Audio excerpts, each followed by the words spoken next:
From Skadden, you're listening to The Informed Board, a podcast for directors facing the rapidly evolving challenges of a global market. A complement to our newsletter for directors, our aim with this podcast is to help flag potential problems that may not be fully appreciated, explain trends, share our observations, and give directors practical guidance without a lot of legal jargon. Join Skadden partners who draw on years of frontline experience inside boardrooms to explore the complex issues facing directors today.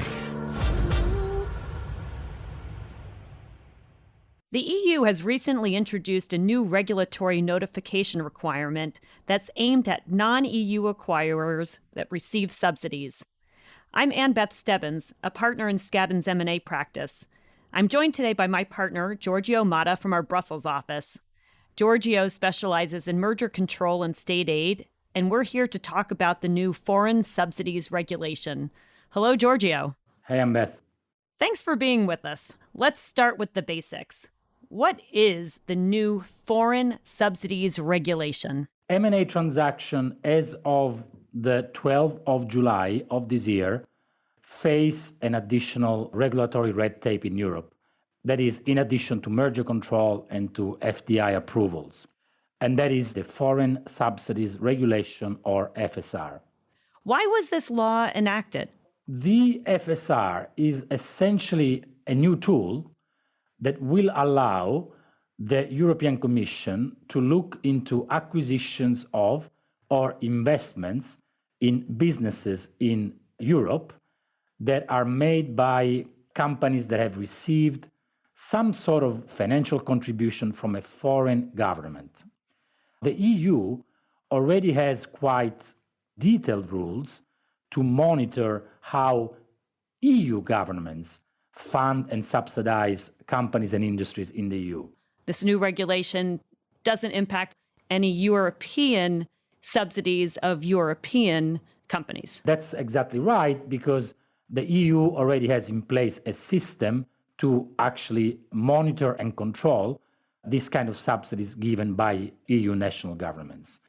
But this regulation is going to target non-EU investors into EU companies if those acquirers receive non-EU subsidies. That's right. And that's because the European Commission, before the FSR was enacted, had no means to monitor similar type of subsidies that were granted by foreign governments.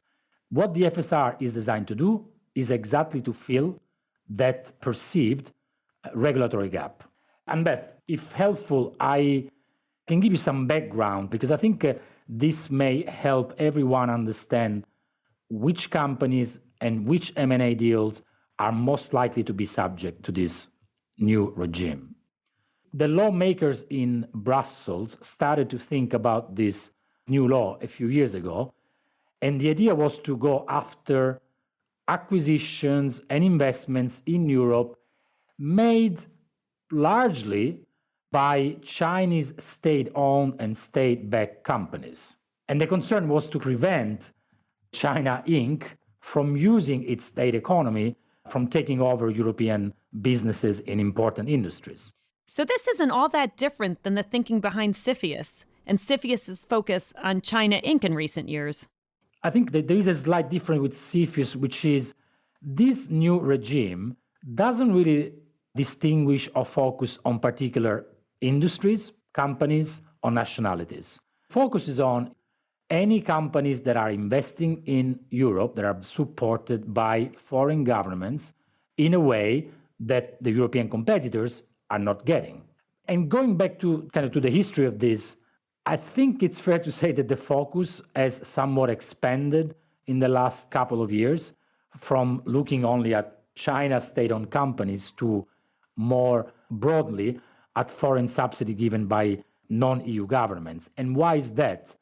Because when you look at what has happened in the last couple of years, first the COVID pandemic, then Russia's invasion of Ukraine, what they have triggered is the largest ever flow of government subsidies. And actually, when you look at the most recent statistics from the World Bank, the largest contributor of government subsidies around the world has been the United States of America, most recently through the enactment of the Inflation Reduction Act. So, Giorgio, even though China Inc. might have been the initial impetus for the regulation, the impact will be felt most significantly by U.S. companies because of recent legislation in the U.S., the CHIPS Act, the Inflation Reduction Act. That all gets picked up when we think about what constitutes a subsidy for purposes of triggering this regulation. Is that right? That is right. While the FSR does not distinguish or focus on particular industries, when you look at the industries and technologies that are being supported by the US administration through the IRA, those are industries that are somewhat strategic in Western economies, where many governments are pouring money.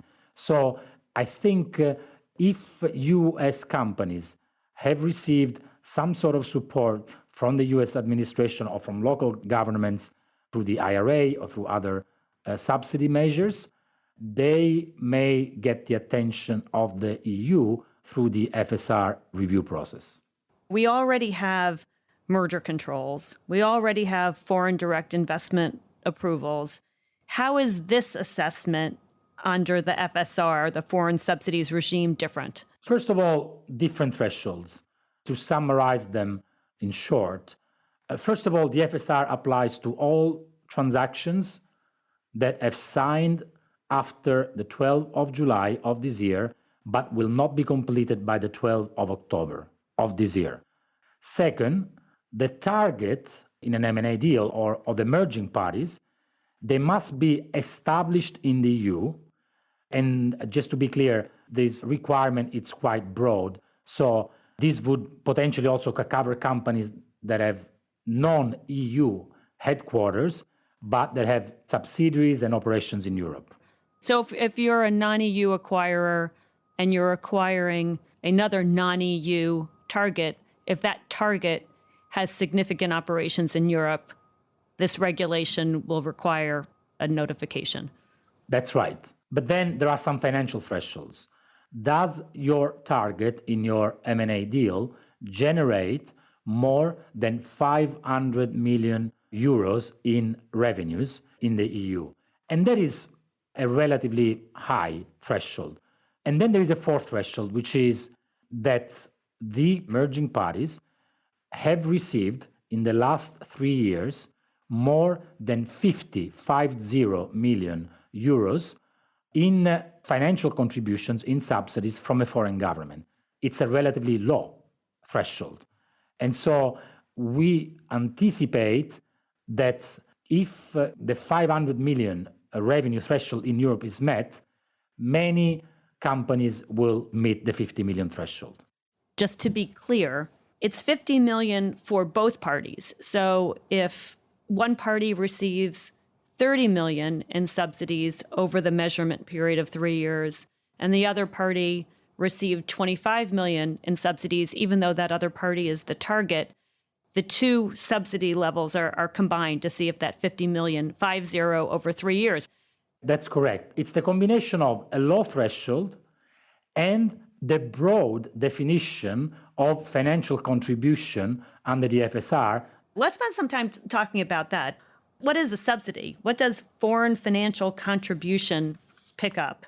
The law introduces a very broad notion of foreign financial contribution that counts towards the filing threshold. This notion would essentially capture almost any financial flow between a company and any non-EU public body, or even a private body that is acting on behalf of a government. So to give an example, the sale or purchase of goods or services from a foreign government or government entity, even if it's done on market terms, would count for the determination of the threshold. There is a subset of this category of financial contributions, which the Commission defines as the most distortive type of financial contributions, that will not only count for the threshold, but that will require some detailed disclosure to give you An example of that, support to a failing business, unlimited guarantees, export financing measures, or the funding of M&A transactions, so contributions that directly facilitate a transaction. These are the most typical forms of subsidy the Commission will take a close look at. So let's drill down. You mentioned the purchase of goods and services. So take COVID, for example, when governments were procuring masks or procuring PPE. Those types of purchases, even if on arm's length terms, would be picked up as part of the 50 million euro threshold. That is correct. They would be picked up by the 50 million threshold, and that is why most companies would probably meet this threshold. The Commission, during the consultation process, received a lot of comments from businesses pushing back on this broad definition of foreign financial contributions. And so what the Commission did in the final implementing regulation is to tone down the disclosure requirements for this type of arm-length transactions. So while companies still will need to count financial flows with governments, they will not need to disclose detailed information in the filing about this.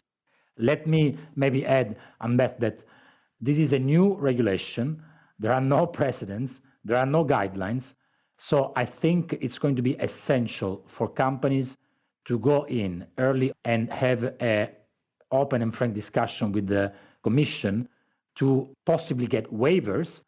Well, let's talk about the process. I know it's new. Have there been any filings made or notifications made yet? The filing obligation will only kick in as of the 12th of October of this year. However, the Commission is inviting companies to come in and discuss the form and the details of any potential notification in pre-notification discussions.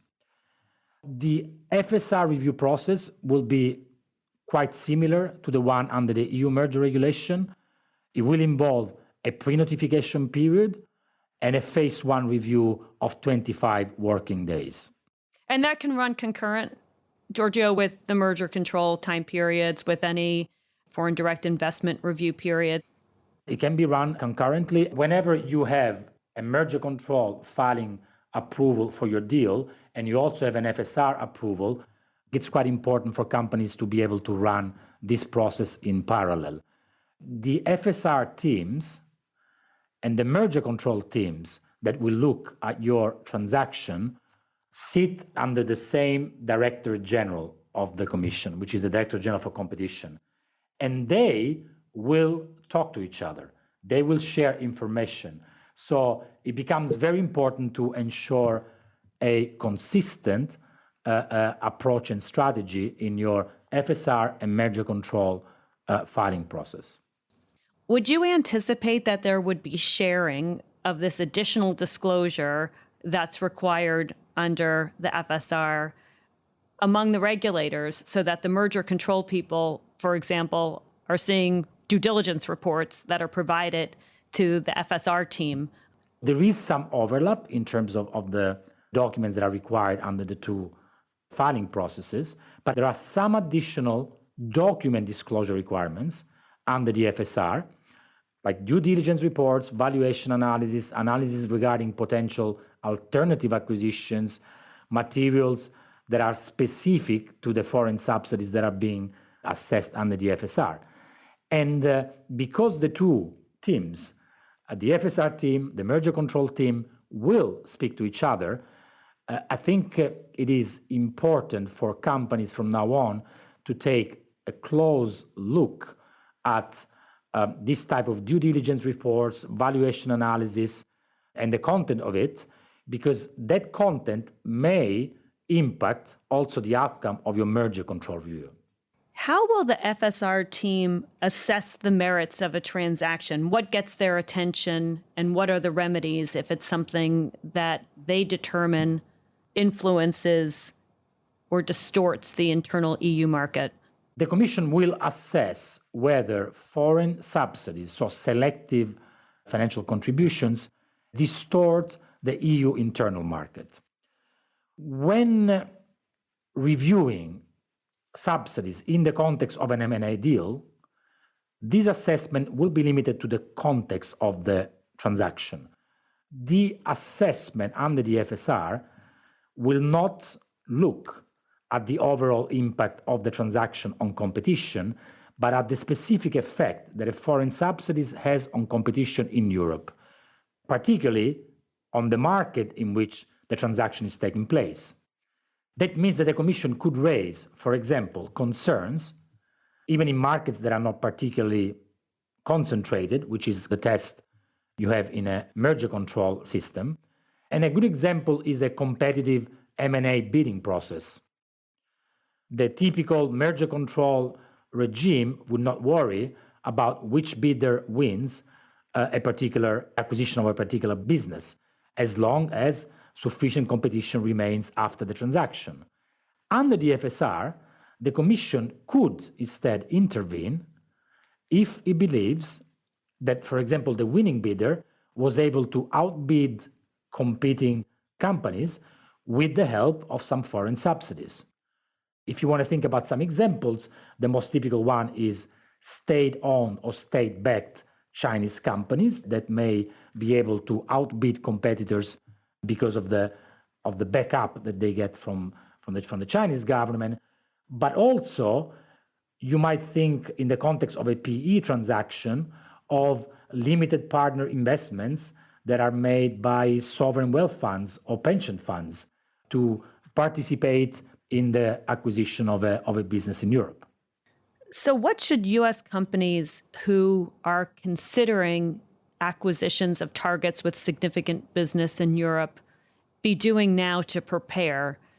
It sounds like there's quite a bit of tracking that companies who are acquisitive should be doing on a regular basis. How are we advising clients to change their practices in anticipation of this rule? There are maybe two practical elements that will be relevant. First, filing requirements or the risk of investigations by the Commission in most deals, the deals that have an EU angle. We talked before about filing thresholds. However, under the FSR, the Commission will also have a below threshold investigation tool that will allow the Commission to go after acquisitions that may be less material in size if the transaction relate to specific industries or, for example, if they get a complaint. So what does this mean in practice? I think it means some additional work during the due diligence phase of an M&A deal, because company will need to get smart on the type and on the amount of foreign subsidies that are being received from foreign governments. In a pre-signing phase, could my deal be blocked or delayed because of the amount and focus of subsidies that I'm receiving? And that goes both ways, since both parties are considered in whether or not the 50 million threshold is met. So it's diligence that the acquirer is doing on the target, but also reverse diligence from the acquirer, similar to how we exchange information for merger control filings. Absolutely, absolutely. It's going to be both ways. Related to that, companies will need to reflect the FSR risk in their merger agreements. Do we need to have a condition precedent for FSR approval? What are the cooperation provisions to reflect the disclosure requirements from all the parties involved? Do we need to adjust the long stop date to reflect potentially lengthy reviews? Do we need to look at the effort covenants to reflect very diverse nature of potential remedies that may be triggered here? Divestments or behavioral commitments, the repayment of a subsidy. So that's I think, the first element. But back to your point on tracking this kind of information, most companies contacted by the Commission expressed a concern that they are simply unprepared to this process. Virtually no company has a systematic way of collecting this type of data. Because this data would be in various pockets of a typical corporation. What are you getting as a tax credit for having a facility in a particular location. Procurement, what are you buying from a government source? Do you have a loan where the lenders might be funds that have LP money? I think the information is probably very dispersed, distributed throughout a typical organization. So just to collect that from the various pockets seems onerous. And there is also, Ann Beth, the geographic element. If a US company is essentially a multinational with subsidiaries and operations around the world, you need to do that due diligence exercise for your non-US operations. Companies, I think, should start thinking now about setting up a system for the mapping, collection, and gathering of this type of information and keep this updated so that they can quickly assess FSR notification requirements for their M&A opportunities, but also because the European Commission will have this below threshold investigation tool under the FSR. So your investments or your M&A deals that fall below the FSR funding threshold could still be caught by the Commission. And how do you, in practice, try and address that? The best option here is to prioritize the collection of this type of subsidies, focusing on those that we know are the most likely to potentially have a distortive effect on competition, that may relate to some strategic industries that the Commission may be interested in. If you are above the threshold already then my advice would be go in and try to discuss with the Commission pragmatic, practical ways to get waivers and to narrow the disclosure to really the type of subsidies that are most likely to be relevant for the assessment. Giorgio, do you anticipate that many transactions will be blocked or be subject to remedies, or do you see this more as a notification process, and the vast majority of transactions will be approved without any second request?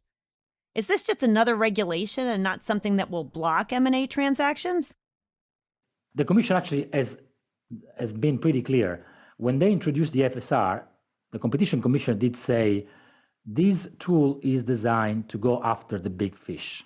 I would anticipate that in most transactions, the FSR filing is going to be just one additional red tape, together with merger control and with FDI. But I think companies, they just want to make sure, and that's why I always focus on the due diligence phase. They want to make sure in the due diligence phase that they've done a sufficient risk assessment to make sure that this is nothing more than just a red tape. There is nothing in terms of foreign subsidies that could have an impact on the outcome or timing of the review. But in general, I think very few transactions eventually going to be blocked or subject to significant remedies under the FSR. Well, Giorgio, thank you very much for joining us from Brussels. And I think we will need to have you back in a few months to see how this is actually playing out in practice once the rules are fully implemented. With pleasure. I think in a few months we will have a bit more cases and guidance. Thank you for joining us for today's episode of The Informed Board. If you like what you're hearing, be sure to subscribe in your favorite podcast app so you don't miss any future conversations. Additional information about Skadden can be found at skadden.com. The Informed Board is a podcast by Skadden, Arps, Slate, Meagher, and Flom LLP and affiliates.